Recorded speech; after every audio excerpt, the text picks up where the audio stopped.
My name is Eric, and I am a lawyer.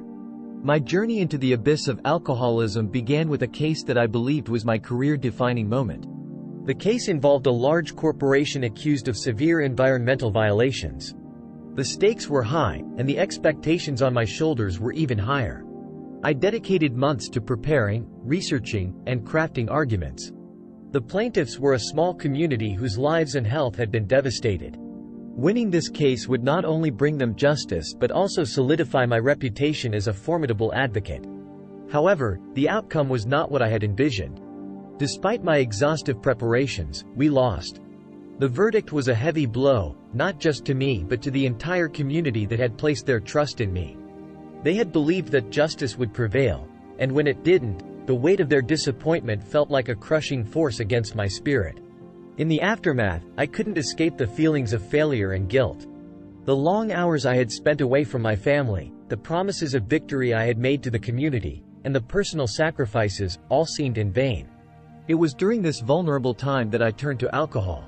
What started as a means to numb the pain and stress gradually spiraled into dependency. I began drinking every day. Mornings started with a drink to steady my hands and clear my mind from the fog of hangovers. My performance at work suffered. I missed deadlines, showed up late to meetings, and my argumentation in court lost its edge. Colleagues and friends expressed concern, but I shrugged it off, convincing myself that I was under control and that I could stop anytime I wanted. The turning point came about a year after the case, during a routine hearing. I was unprepared, and my arguments were disjointed. The judge reprimanded me for my lack of professionalism, a humiliation in front of peers I respected deeply. That day, I realized the extent of my fall. I was no longer the lawyer I had prided myself on being. I had let a single failure define me and drag me into a place from which I saw no escape.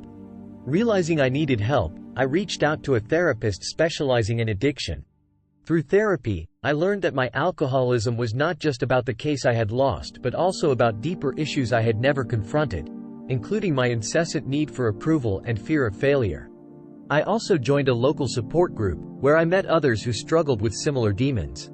Sharing my story and hearing theirs made me feel less alone and more understood. It gave me strength and perspective. Gradually, with professional help and community support, I began the process of recovery. Recovery is not a linear journey. It is fraught with challenges and setbacks. There were days I doubted my strength and times I faltered. But each time, I reminded myself of why I started this path.